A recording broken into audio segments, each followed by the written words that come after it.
Welcome, everybody. Let's try that again. 322 Better on Draft podcast. My name is Ken. Thank you so much for joining us. I appreciate it. We are live now on Facebook.com/Better on Draft, Twitch.tv/Better on Draft, and Kick.com/Better on Draft. Come join us in the chat as we are live. We will be live each and every Friday night, 7:15, unless we are off like next week for the Summer Beer Festival. We will be there both Friday and Saturday. And October 4th, we will not be online because we will be offline doing a live show at Loaded Dice Brewery in their secret new brewery area. That would be August 4th? August 4th, yes. Not October 4th. Not October 4th, August 4th. That is correct. Dan, why don't you tell me what you're drinking? I am drinking a Midnight Run coffee stout from 12 West here in Mesa. And Wendy, what do you have over there? I am drinking currently a tart strawberry M43 from Old Nation. And Nicholas, what do you got? I am drinking the Skadoosh from The Alchemist. That is not a NA beer. Are we good to go? No, we're not good to go. I just push back when I'm taking my meds now to the morning. All right. So I'm not going to let Allegra ruin my drinking. So you're not taking it with the beer, just like popping pills. Well, Allegra, I don't think is a pill. No, it's the 24-hour one too. So. All right. So I said, the hell with it. I'm taking it in the mornings now, so I can live 12 hours without it. As I did mention, this is episode 322. Our guest will be coming in about 10 minutes. So we're going to start off the show with the big news, obviously, of the week to go over before the news segment, which we will talk about later. But everybody knows Anchor Brewing out in California. California's oldest brewery is now closed. I believe we've talked about them before on our show when we were discussing legacy brands that kind of survived. This one, of course, kind of got pushed under the rug because of Sapporo USA purchasing them, which is I think that's the only brand in the US that they currently own or owned.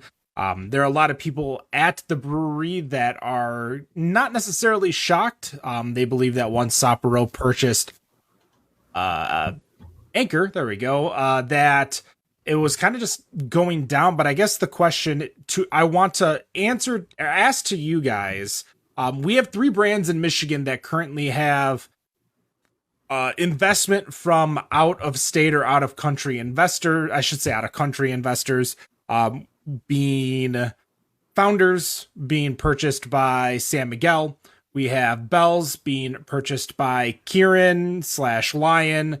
We have Atwater, which is purchased by Molson Coors. If we want to get into the weeds, obviously Perrin, which is owned by Canarchy, which is owned by Monster. And of course, Shorts Heineken has a investment in Shorts, albeit only 19.99%, to be very, very specific. So as we see these brands like Anchor kind of dissipate and die, is this something you could see within one of our local brands? I'm going to pass it off to Dan first. Sure. I don't think so. I mean, when's the last time you had an Anchor beer? I probably the episode that we had Molson Coors on. Christmas time. Yeah, so it's not a beer. Everyone's not drinking an Anchor beer very often. The breweries you mentioned in Michigan, people drink on a regular basis. I can't remember the last time I saw Anchor in a store. Probably have it at Total Wine, but no one's out there searching like, oh, I got to have Anchor when there's a million other options. You know, it's adapt or get out of the way, and I think they didn't adapt. Well, Ken Schramm posted something on Facebook that it was kind of a long post about the state of the industry. And he kind of talks about how in the craft beer industry, they're constantly expected to create something new. Every other business, they're trying to keep things consistent and get followers. But those followers in the craft beer world are always like, what do you have that's new? They don't want to keep going back to the same one over and over again. So I think that has a lot to do with why we're seeing companies like Anchor going under. Well, you do have a point there. I think if you don't have a staple that's really good, that stands out, and Sierra Nevada is a perfect example of that. People all over the country will drink Sierra Nevada all the time. You have to have a product that people want. Otherwise, you do have to keep innovating. And that will put you under. I mean, no one's drinking a steam beer in 2023, but everyone will drink a pale from Sierra Nevada because it's been so good for 40 years. For just to answer the question, the last time I had Anchor beer, it's been a while since I last checked in on Untappd. So this during the time when I was checking in every beer, lo and behold, 2014 was the last time I had any beer by Anchor Brewing. And it just so happens that they were at now the newly renamed Pine Knob Music Theater. So interesting place to find that beer. I know. Very, very, very interesting, especially when was that potentially the beer festival that you know what? It's very, very possible, Ken. The one that we went to a number of years ago with the parking lot beer fest. The parking lot one. Your favorite beer, the pretzel beer, by the way. The word, honest to God, it may still be even worse than that cocoa shandy that's in my fridge. I can't wait till you get to drink that. Yeah, me too. But even if that was the beer fest, that was probably what it is. But if it was like in the actual music theater itself, to go up against local brands like Rochester Mills, that probably would have been hard for them because Rochester Mills is such a staple. I'm not sure if they were really truly a staple in 2014, but they are definitely a staple now there, as well as if you go to the other amphitheater in Sterling Heights, which is Freedom Hill, they have a very strong presence there at Freedom Hill too. So it's one of my favorite summertime venues, Freedom Hill. So.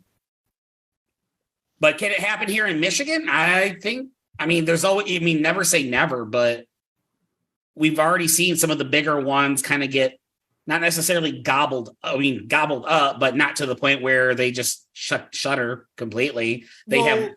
Here's what I would say to Dan's original point of, we drink Founders, we drink Bells.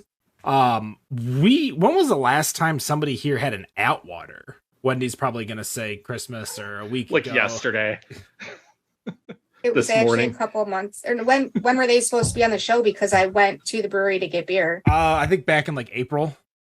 Yeah, so it was at the beginning of summer. You also went because they were supposed to be on the show. You didn't go because you wanted a Dirty Blonde or you wanted a Purple Gate Pils. Like, these are the kinds of things that I think, somewhere like Atwater, because to be honest, all those beers can be brewed somewhere else. There's nothing really that special about Atwater beer right now. It's good and consistent, but that's about it. So I think you could take an Atwater beer and go brew it at one of the 30 probably other breweries that Molson Coors has a hand in the US between their own and oddities. It could go get brewed at Blue Moon for all we know. I was gonna say the last time I had Atwater, it was within the last year, and I'm pretty sure I had it at LCA during one of the two events that I have attended at LCA, which was AEW, yes, the wrestling show, or the Legends of R&B concert that my wife and I went to. Both of them we had the suite tickets, and I believe they had Dirty Blonde at one of those. Pretty sure it was the AEW event, but yeah, that was the last time I've had any Atwater of any kind. So about a year ago. But is that because Atwater was probably the only option, or the only craft option, I should say? It was definitely the only craft option. There was, I think, Miller Lite. Yeah, at LCA. I'm pretty sure. Are you talking about in the suites? Because I was there for Iron Maiden in October. I was actually impressed with the beer options that we. Don't get me wrong. If I see Dirty Blonde versus Miller Lite, you bet your sweet ass I'm going for the Dirty Blonde in a heartbeat. That's just me. Whereas I can't remember the stout I was drinking there, but it wasn't Guinness. It was something local. I just can't remember off the top of my head. I was actually impressed with that arena. It's pretty nice. LCA is a very, very cool arena, and I think they've definitely have made a point to make sure that craft beer in Michigan, or at least in local, the Tri-County, definitely gets a spot at the table, and not just relying on the Miller Lights and the Molsons, of the world. Oh, yeah. Ford Field, and I know Comerica Park, I had to think of the baseball field, have always had a craft beer option too, for as long as I can remember. Comerica had a craft beer bar. Yeah. Mm-hmm. Yep. That's what I'm talking about. So does LCA. Yep. Yeah. Say with Ford Field kind of does, but not like LCA or not like Comerica. I mean, I got one of the best seats in the entire stadium because the craft beer place is right behind my section, and me and Ken basically were hanging out there almost half of the game one time last season.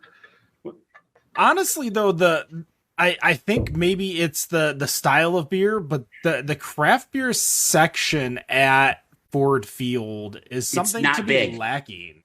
It is lacking. I feel like when they used to have just that little stand that was at the top of the your concourse, like where you go up the stairs, there used to be just this small little stand there that would always have at least 4 different styles of beer, but now it's honestly like 3 hazies, 1 regular IPA, and that might be it. Like there really isn't much of a choice, and that's not even me being like, oh my god, it's all IPAs, or oh my god, like if I walk up, I don't know how many times that I've gone up there and I was like, screw this, I'm gonna go get a tall boy, a Miller Lite or something because it's $4 cheaper, and I'm gonna just drink that. Yeah, it does definitely leave something to be desired at Ford Field.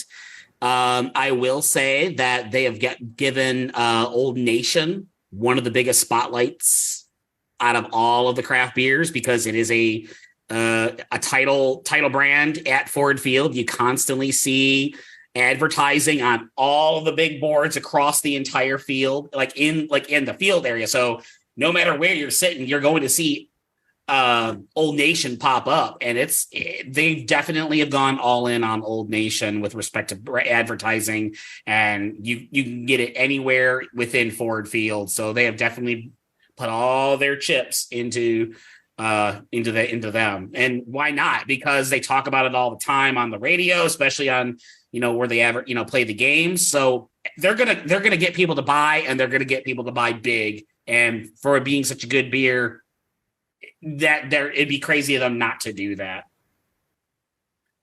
I don't even know what they charge, though. That's the one thing I don't know, is how much they charge for. Are we talking pints of like M43? Yeah, the M43. I don't know how much they charge. That's the one thing I don't know. In comparison to other stadiums, they're definitely a lot cheaper on the Ford Field. Yeah, both on, not like maybe like Michigan stadiums, like Detroit stadiums, between LCA and Comerica, but at least from all the other places that I've been, the options are all right, and the prices aren't break your bank. Like I remember going to Alamo Dome. We went to the Alamo Dome in what a joke.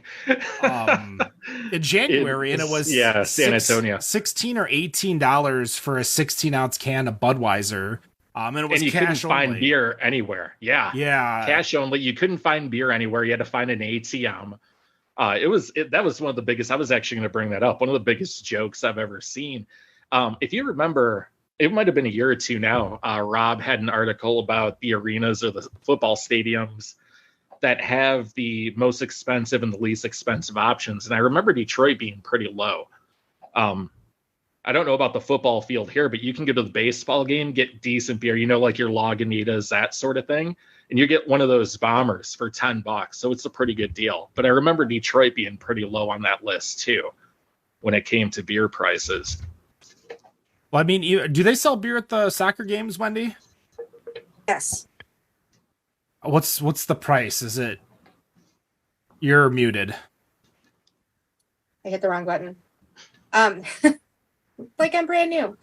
Easter Market and Stroh's are the two. No, not Easter Market. Brew Detroit. Sorry. Okay. Yeah, I was gonna say Brew Detroit. Yeah. Yeah, Brew Detroit's got a Cerveza Del Rey that they have there, the Camp and beer, and they also do Unstoppable, which is the DCFC brand.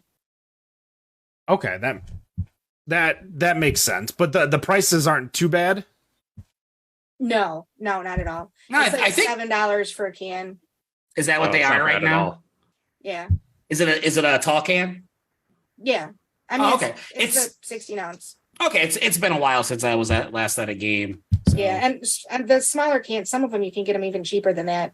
It's between 5 and 7 depending on what it is. Yeah, I mean, given that it's probably one of the cheaper sports experience. It is the cheaper sports experience in Detroit. No one's gonna pay that cheap for a ticket and then expect to pay astronomical for beer. Not at all. No, right. That's if you got to try and keep the price points within reason. If you're going to pay $15 for a match day ticket, you gotta at least keep the beer, food and drink down, comparable. Yeah, the food options there are awesome too. The food options. If there's any other reason to go to a game, it's the go food. hungry because the food is pretty awesome. Yeah, they've always had great food options at Keyworth Stadium. And oh, by the way, Ken, I believe our guest is here. Perfect. Why don't you bring him on in? And we're gonna bring him in to the episode here. Yep. And I literally, you just messaged me. Is he here yet? Yes, I did. The joys of live radio. Yeah, we are getting everything going. Cam, hello. Welcome to the show. Yes. Hello. Hopefully I'm not too hot. You are not too hot. Did you take a minute? Did you grab a beer? Or are you drinking some water right now? I knew it was 4:30. I knew I was forgetting something. It's almost 100 degrees here today, so I'm going to go get a beer real quick. I'll be right back. All right. Well, while he gets a beer, we will introduce a little bit more. So Cam is from Trumer, which is part of the Gambrinus group. If you guys remember our episode with Shiner, Shiner was great enough to come onto the show. We reached out and we're like, hey, we'd love to have Trumer on the show, which we are excited to bring in Cam. Nope, didn't work. I was hoping it would flow in perfectly. He's still getting a beer. I'm back. There he is. Hey. All right, Cam, why don't you introduce yourself and tell us who you are and what you do for Trumer? Okay, so my name is Cameron Tyer. I am the lead brewer at Trumer Pilsner in Berkeley. That generally equates to putting out fires kind of all the time. I'm the guy that people go to when people need help. I do a lot of procedure development, and as you might imagine, procedures for us are pretty important because we only do the one beer, the Pilsner, right now, and there's nowhere to hide there. So it has to be the same every time, or we're in trouble. So that's kind of the truncated version of it. And what are you drinking? I am drinking the Zoe's Wrath Black IPA from Jackrabbit Brewing in West Sacramento. Well, we appreciate you taking the time. I know you ran into some traffic, but we are glad you are still here. You mentioned one thing regarding the Trumer Pils, that you guys do one beer, but you do it so well. Right. So my first question to you is, how does Trumer get consistency throughout all of the breweries around the world, to where if I have a Trumer in the US, am I expecting to taste the exact same? Should I go to Europe? Should I go to Australia? Is that the case? And how do you guys manage that? Well, so just sort of inherently, our beer is very slightly different from the beer in Austria. It's the same spec, but just the fact that we're brewing it here and the fact that they're brewing it there, it's just going to taste a little bit different. Specifically in the US, which is more what I have knowledge of, like it's generally going to be the same if you're drinking it in Chicago, if you're drinking it in New York, if you're drinking it in Arizona or Nevada, or where we are now in California. It's all going to taste the same. And a lot of that comes down to process and procedures. We have everything very, very buttoned up, very tight. The downside of that is if there's a deviation, it's pretty apparent. So we can correct that immediately. And then if we need to do some blending, we can do some blending. But generally speaking, it's all pretty consistent from the get-go. Our ingredients are all pretty consistent. Hops are a natural product, malt's a natural product, but we're able to like blend batches of malt, and the hops generally don't vary that much from season to season. So if we need to make tweaks to our hop additions to bring our alphas where we want them to be, we can do that. So when you get a beer from Austria versus the US, like what's the difference in the flavor profile? Like how would I be able to tell the difference if somebody brought this back from Europe versus one that you brewed out in Cali? I think probably freshness would be the big one. Obviously it takes time to get over from Austria, but which I think was part of the original purpose of opening Trumer Berkeley in Berkeley, was to be able to bring that nice snappy Pilsner to a domestic audience and not have to worry about it being shipped across the ocean. COVID really screwed up international shipping, and trying to ship a beer right now would be not fun. It's still not great, but being able to brew it here domestically makes it that much fresher when it actually hits your hand. So before I pass it off to Wendy, I want to ask one more question, because I feel that Trumer is in an interesting space. We don't get it here in Michigan, but they do go into a lot of major markets that are yearning for these pills, these lagers, these crisp beers, especially when it's 110, 115 outside. And they're not looking for something like this King Titus Porter from Maine Beer Company.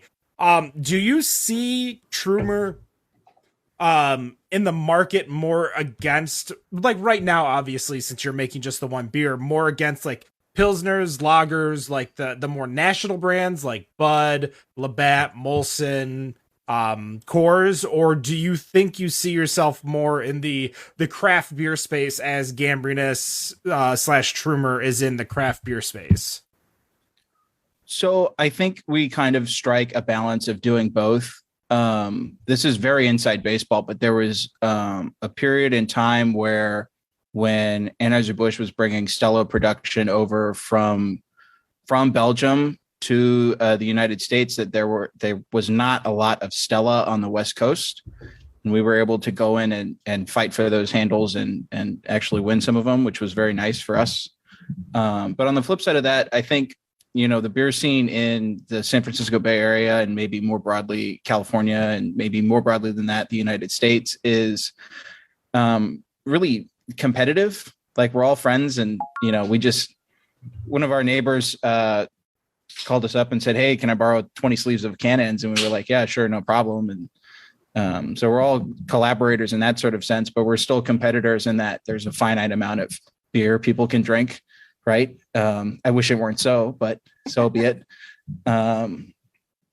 So we're definitely still competitive with brands like Scrimshaw, brands like Sierra Nevada's Nooner, different ones like that. Maybe not so much like a Dovetail in Chicago, but places like that, we still definitely compete. So we're sort of straddling the line, or have a foot in both pools, so to speak.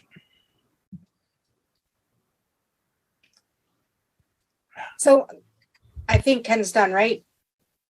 Okay. So the questions that I have, I kind of want to get a little bit of background for people who might not know about Trumer, because we don't get it in Michigan. Mm-hmm. So can you give us a little background on the brewery and how you're brewing an Austrian beer in Berkeley, California? So we opened the shop in 2003, I believe. I wasn't there for that. I'm 29 now, 29. So I wasn't there for that, but it's I don't know. It's sort of like, so we licensed the brand from Trumer Austria. We're owned by Shiner Bock, essentially. We're part of that Gambrinus family. And so our CEO of our company saw an opportunity for having a European style beer in a domestic market and sort of leapt on that. And we've just kind of been running with it ever since. I love the website says normally you would import the beer, but you guys decided to import the brewery. I thought that was fun. So run us through what you would do in a day at the brewery. So we do, in a typical day, we're doing 200 barrels worth of production. So that's 400 kegs. We're doing 4 batches a day, 3 days a week right now on our 50 barrel system. So we'll generally have the first mash in going at about 5:30, 5:15. And then from there, we'll do canning or kegging or bottling, sort of depending on, we have a regular production schedule, but just depending on what day of the week it is, we'll do one of those couple operations. We might do filtering. It's really just kind of running around and make sure everyone's getting lunch breaks, everyone's getting, not working themselves to death, and also making sure that our numbers are right, our product is where we want it to be, and that everything's happening in a timely manner. And I pretty much do that for 10 hours and then go home. It's a long day though. So how, I guess I'm trying to think. Oh, so I see that you are going to open a tap room soon. Yes. So that's part of why I was late today. We did a water brew today. So we put water in the system for the first time today to make sure everything worked, and not everything worked, but it all works now. So, that's a thing that's functioning in part of my world now. Awesome. So are you guys going to stick with just the one beer, or are you going to expand the horizons for the tap room? Yeah. So the goal, I do a lot of the day-to-day stuff, and I don't really have a lot of insight into sort of the big picture corporate stuff. But as far as we're concerned in the tap room, we're going to do different things, but it's also important for us to not stick with what we know, but to sort of have a good frame of reference. Our Pilsner is very awarded. We have 18 international gold medals. So if for us to turn around and say, okay, we're going to do a hazy IPA, really wouldn't make a lot of sense for us. Right. So it's,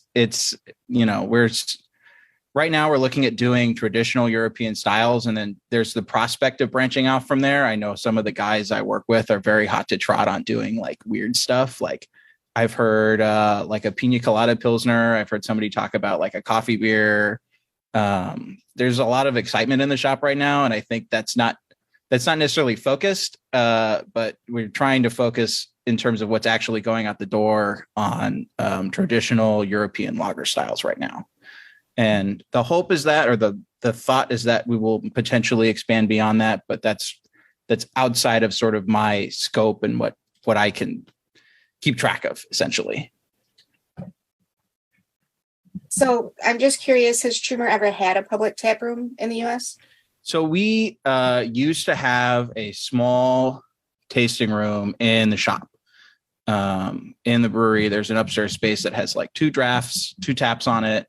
And that's been closed for some time. It was really more you could go in and taste the beer as part of a tour, but we haven't done tours for a very long time, not since I've been there.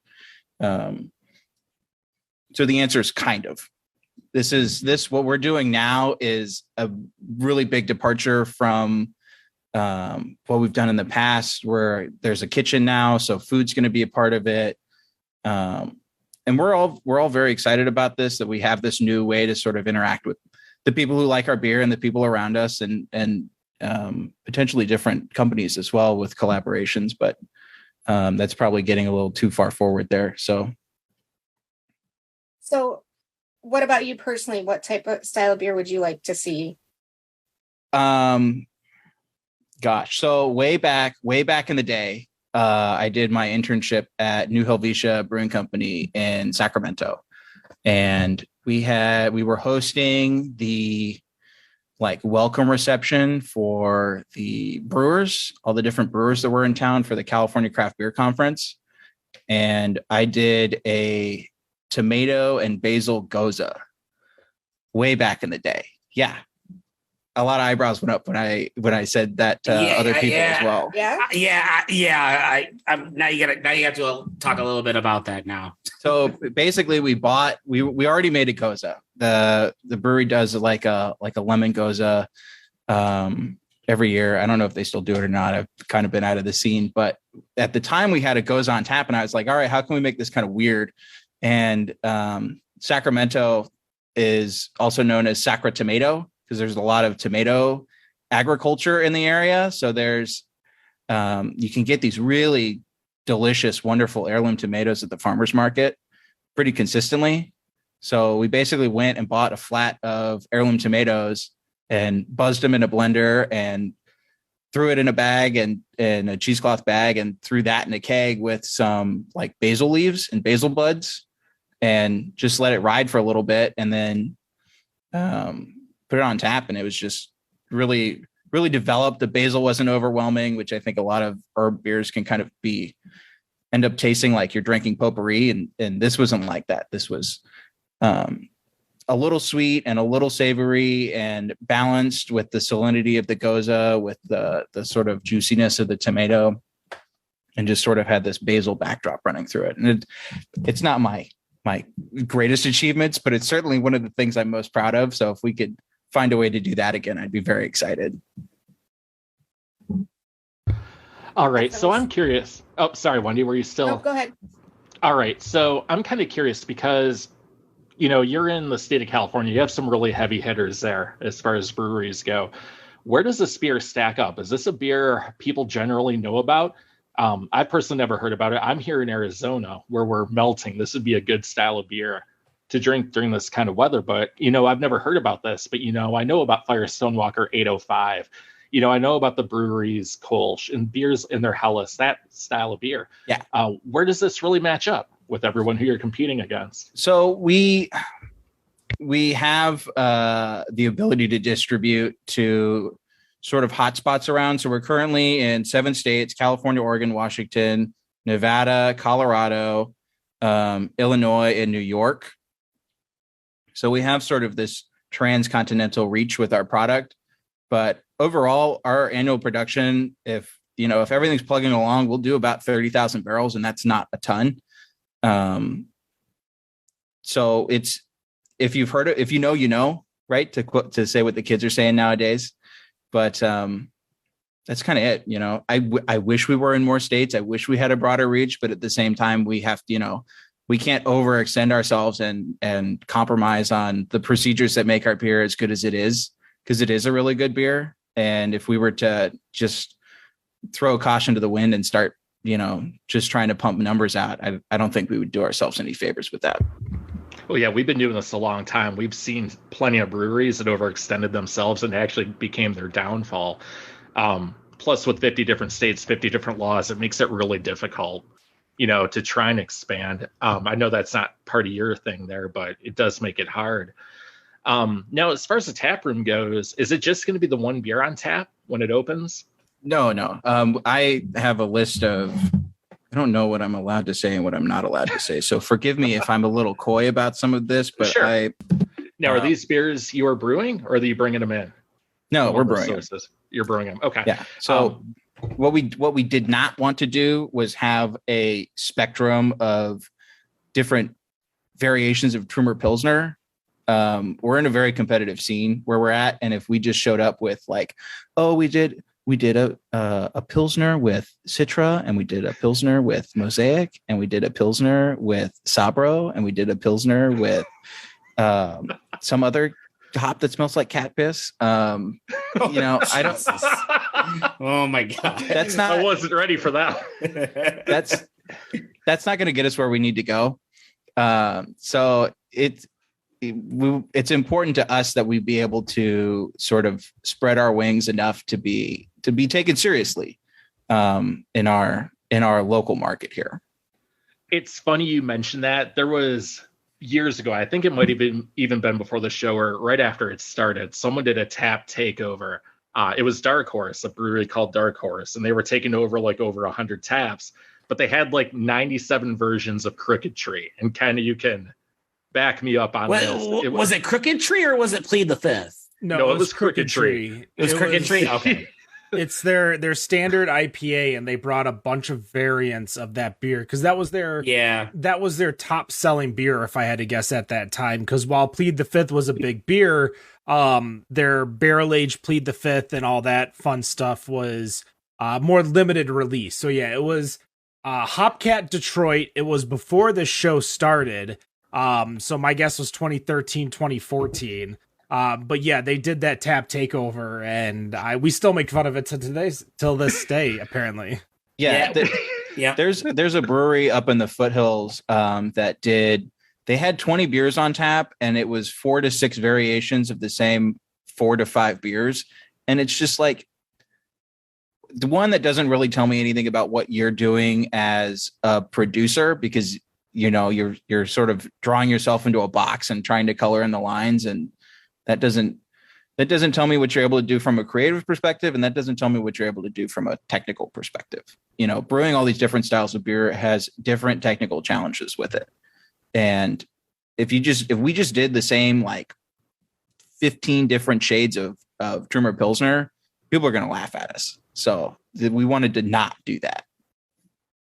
Yeah, absolutely. I'm not going to name the brewery now because I'm not trying to promote someone else while we're talking to you. The coolest thing I've ever seen with variants like that, and they kind of had to do it because of the restrictions of all their beers that they could have, they had it on cask coming out of a beer engine on nitro and traditional on CO2. So you could see the differences. That's one of the coolest things I've ever seen. So that's something I wish more places would give a try, because that is a good way to do variants. One thing, again, I want to ask you about the tap room. Since you're part of Gambrinus, is there any chance of either brewing or bringing in things from, say, Spetzel, getting that Shinerbach on tap or anything else that they offer? I think the way our production license is set up, we're not strictly allowed to do that. I think whatever we sell has to be, quote, made by us. But that's sort of outside of the realm of what I'm able to speak to as the lead brewer. I can certainly email somebody and figure something out, but I also don't think we want to bring other stuff in. I think we as a shop want to show what we can do with our team here and not what Shiner can do in Texas. Sure. Oh, that makes total sense. I was just wondering because, it gives you, especially if you could brew it, if they were sharing the recipe because of the company, and brewing it locally, it'd be a really cool idea. Like you see, for example, Yuengling, is it in Texas, I believe? Ken, you can correct me if I'm wrong, but it's also brewed in Texas. It's not also just happening in Pennsylvania. So it's really kind of a cool thing there. It is brewed in Texas. It's brewed at one of the Molson Coors facilities. Compared to that's what Wendy Yuengling told us on our episode with the Yuengling Brewery. So yeah, that's basically a full contract brew. So this is a little bit different because this is more akin to, for us here in Michigan, Old Nation contracting Brew Detroit to brew M43 at Brew Detroit, just because all of their tanks in Williamston. Yep. That they were so filled with M43 that they couldn't brew anything else. So back to you, Dan. Yeah, absolutely. I got one more question here. I'm going to pass it to Nick. What's the style of beer, if you do start to deviate from the Pils, what's something you want to have on a regular basis there?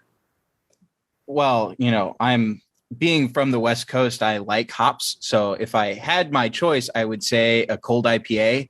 But I'm not convinced that the style is going to stick around very long term. The cold IPA? Yeah, I agree with you. I was a really big fan of Brute IPA back in the day, and that style came and went like a flash in the pan. Yeah. So I don't know. We'll see. Excellent, Nick. I'm going to pass it over to you.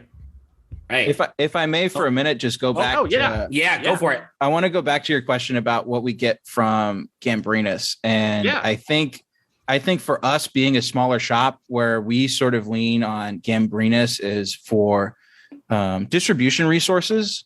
Like we wouldn't necessarily be able to distribute to New York or Chicago or these far off places without the support of Gambrinus.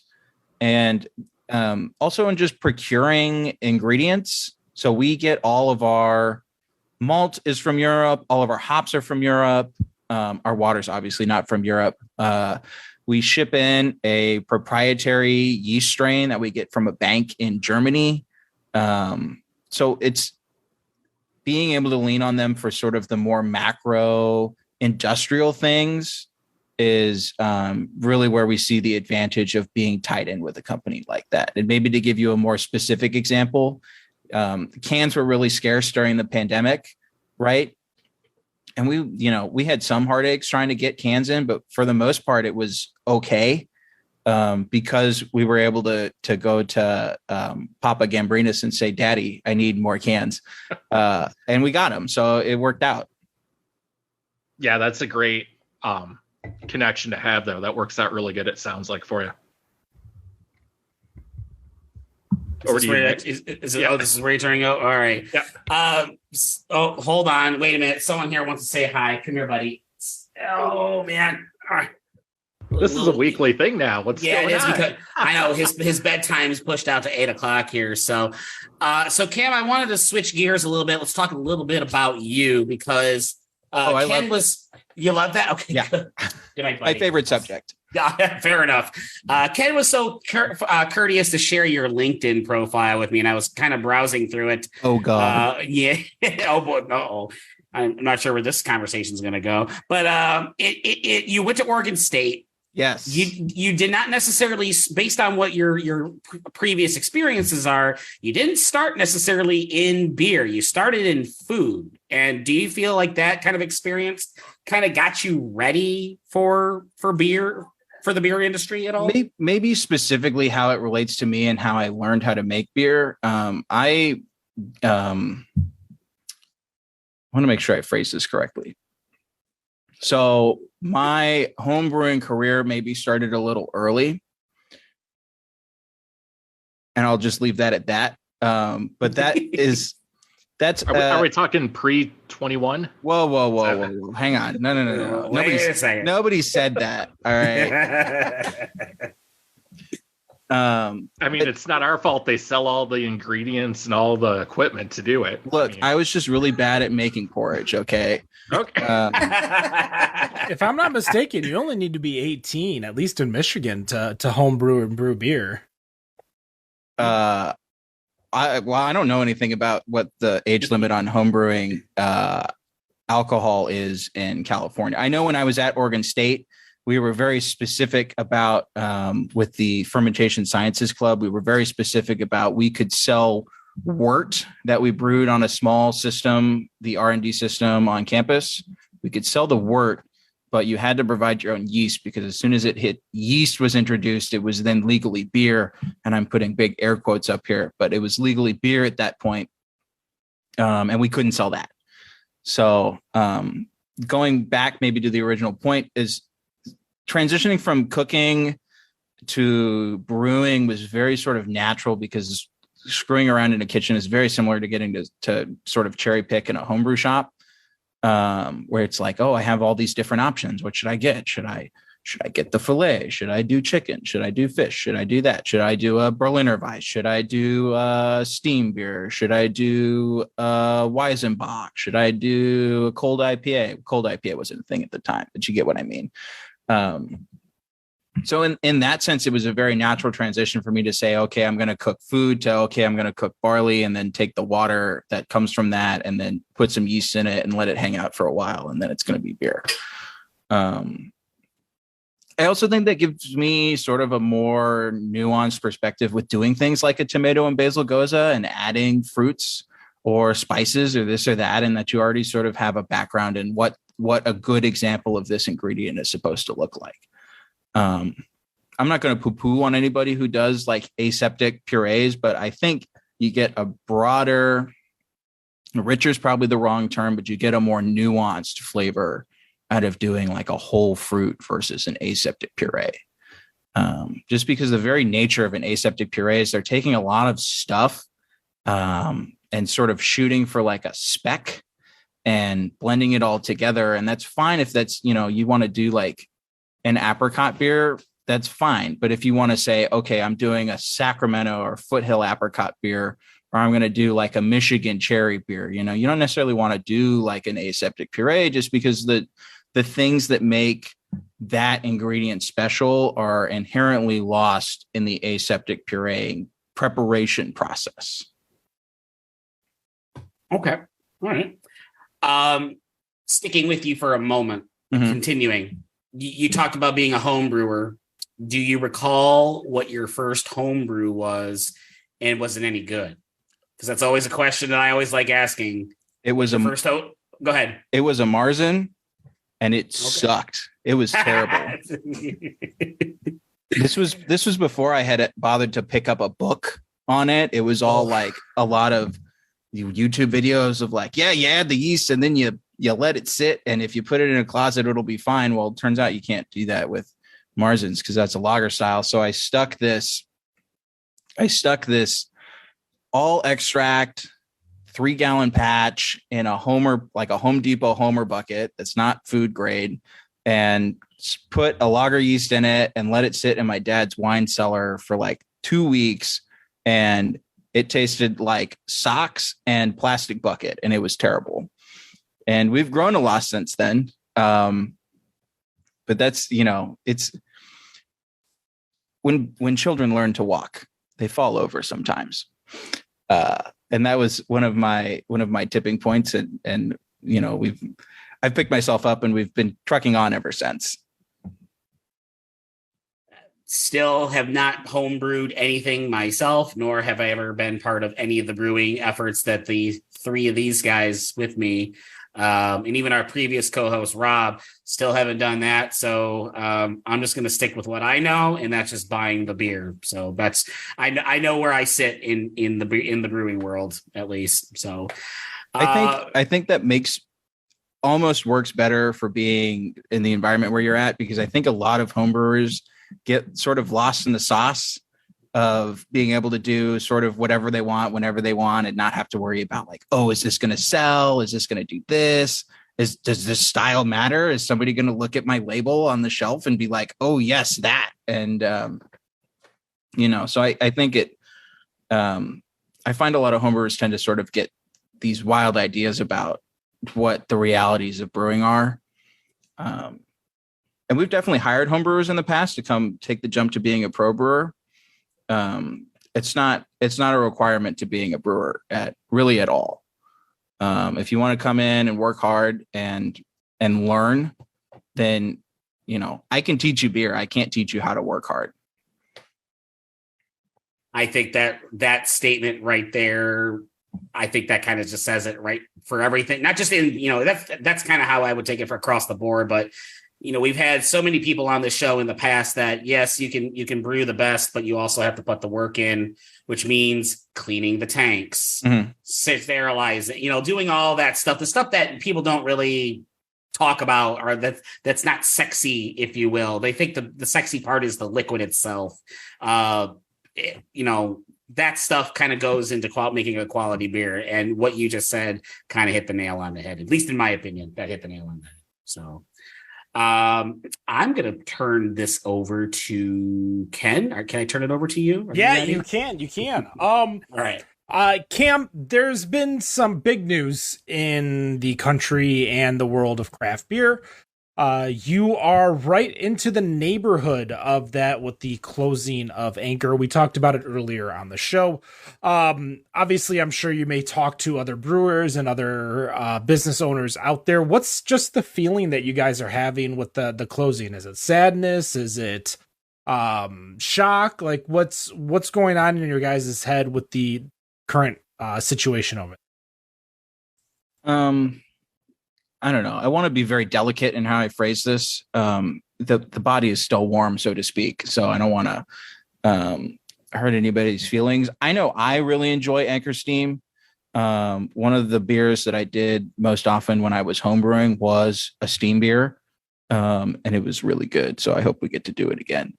But the flip side of that is when you do the thing that you're known for and it doesn't really change, eventually people get bored. And I feel like that's what happened to Anchor Steam. I don't have insight or any special wisdom about, their financials. Obviously, the Sapporo acquisition was a big deal. Obviously, the unionization was a big deal for their company. But I don't have any specific insights on to how that happened. Pivoting a little bit to maybe more of the fanboy thing, I think the Anchor Steam beer was really important for craft beer as a whole and for our scene out here in the Bay Area, and really beer maybe overall in the country. It was a really good beer.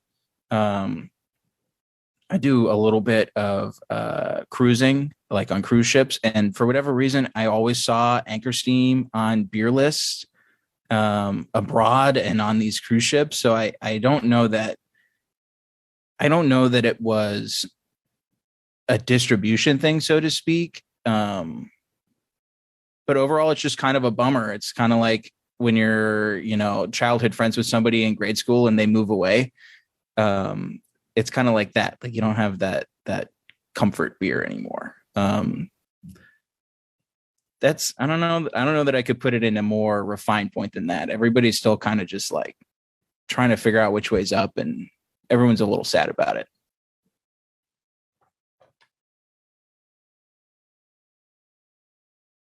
Ken, you're muted. A lot of breweries, 3 years later, Ken, especially big ones that meant something to us. Like Anchor, we were talking about it in the show. Like I feel like your or Callie's Anchor would be if something happened to Bell's here in the US, where Bell's were to actually literally go away. And it's just one of those like, what if, what could, what, I personally hope that because Sapporo's got a brewery out in La Crosse, Wisconsin, that maybe they might do something over there with the brand, because they still own the recipes, they still own the brand. So, there's, I think a lot of people, once it should it come back, a lot of people might be like, oh, hey, I remember this. I don't want it to go away again. I'm going to buy it again. We saw it here with what's the brand under Superflu? Arcadia. Arcadia went away here in Michigan for a while, and a lot of people, as it came back, they were excited, happy to see it, and they were wondering because now Shorts brews it. And sure, it's not the exact same beer, but I think we might see the same thing here with a lot of, not here in Michigan, but in general with a lot of breweries. I want to go back to Happiness. Before we go into our final questions, can you give us some information of what the celebration of craft beer is that Trumer hosts every year? Yeah. So way back in the day, really before my time, there was an industry rag called Celebration of Craft. It was on a broadsheet in printed format, and we still have a couple copies hanging around the shop in various places. It was almost like if, God, I'm trying to think of it. If it's generically speaking, a beer website was in a print format, back when people still did print media. That event, Celebration of Craft, was their annual hurrah, their annual anniversary party that we hosted in our warehouse in Berkeley. And eventually the date moved around a little bit, and the print magazine no longer exists, but the event still exists. So we do a basically grand hurrah capstone to San Francisco Beer Week by having this celebration of craft party. And we have a lot of people out. A lot of the beer nerds and brewers are aware of the provenance of the event and sort of what it means to the San Francisco beer community. So they bring their really A game and a lot of interesting stuff. There were a lot of good lagers this past go around. There were also like barrel aged things. There were imperial things. There were a lot of hazies, which, I don't necessarily enjoy hazies, but everybody brought their A game, and it was a really fun time for everybody. That sounds like a blast. Is it just beer? Although it's celebration of craft beer, do you guys bring in mead, cider, wine, any other types of fermented beverages? I don't think we do. I know there were some seltzers there this last go around, but I think it's not that we have anything against meads or ciders or wines or anything like that. It's that it's San Francisco Beer Week. Beer being the operative word. So everybody wants to bring something that's sort of in that same vein. So it's not necessarily something where we'd be like, oh no, you can't bring that. It's just that sort of, it'd be like wearing a tutu to a square dance. That's sort of just the wrong getup. All right. Well, as we end the show, we all go through one final question, let you promote what's coming up over at Trumer. Dan. All right. So you mentioned the Marzen when you first started homebrewing. What's another style of beer that you would never want to brew again? I don't have a good answer for that, because what I did homebrewing were all styles I was naturally sort of attracted to. So like we did like a 12%, I called it a super quad Belgian ale with a lot of brown sugar and a lot of molasses in it. And that aged for a long time and it was really good. We did a wheat beer with apricots that we stole from a germplasm facility at UC Davis. They basically grow these obscure cultivars of fruit to sort of keep the gene alive.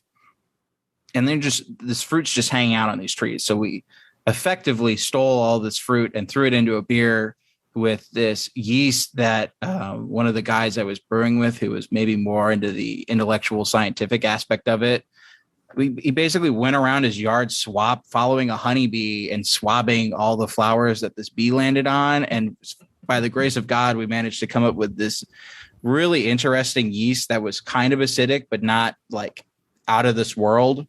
And it made a really good wheat beer. So this is a long way of saying that I don't tend to brew beers that I don't want to make again. I always want to make it again and just sort of improve on the process. And okay, we screwed up here, and here. How can we avoid that? Okay, let's not do that next time, and then do it again and not make those mistakes. Yeah, fair enough. Nick, what's your final question?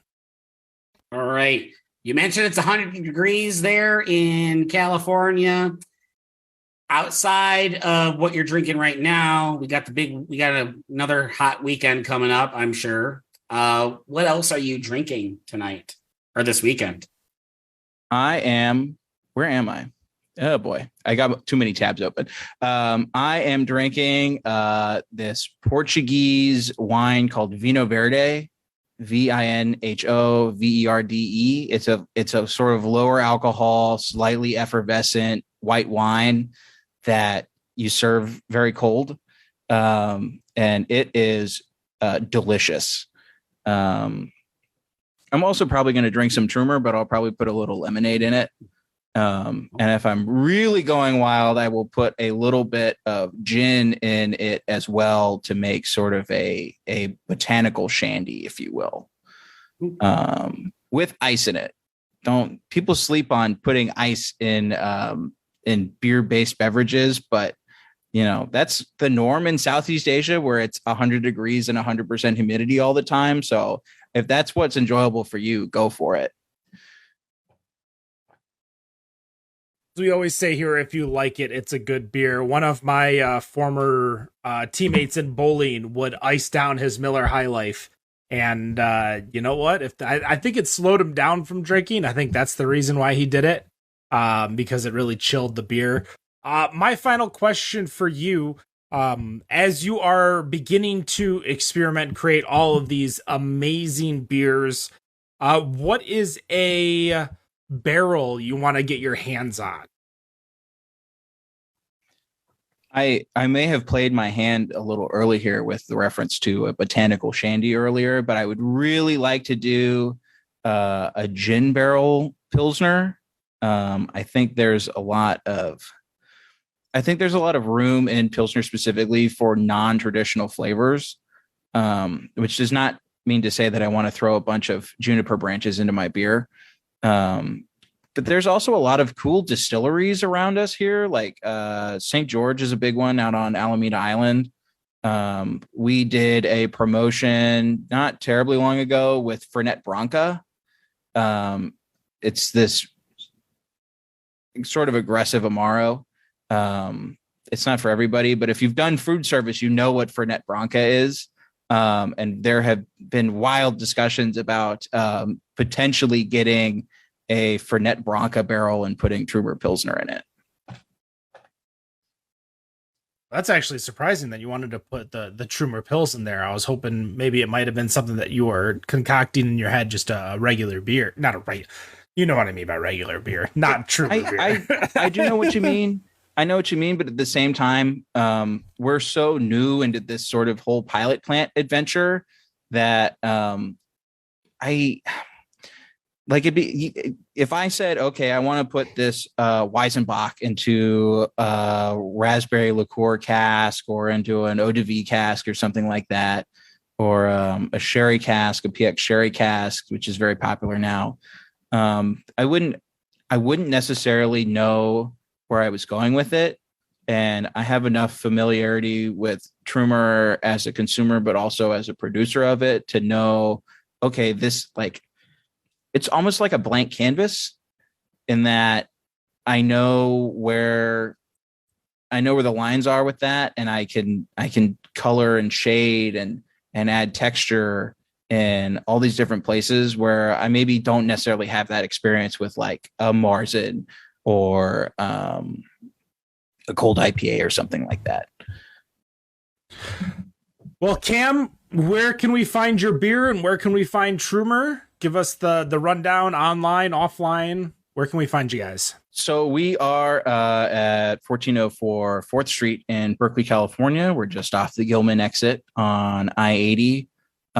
As far as distribution goes, that's a little bit outside of my wheelhouse. But as I mentioned earlier, we are in 7 states. We're around and you can find us, which is probably an unsatisfactory answer for our marketing people. But that's the one I got. 7 states: California, Oregon, Washington, Nevada, Colorado, Illinois, and New York. Look for us. We're in a white can. It stands out nice on the shelf. We are at Oracle Park, the baseball stadium for the Giants. We're at PayPal Park for the San Jose Earthquakes. Those are the ones that come to mind off the top of my head. But look around for us. You'll find us.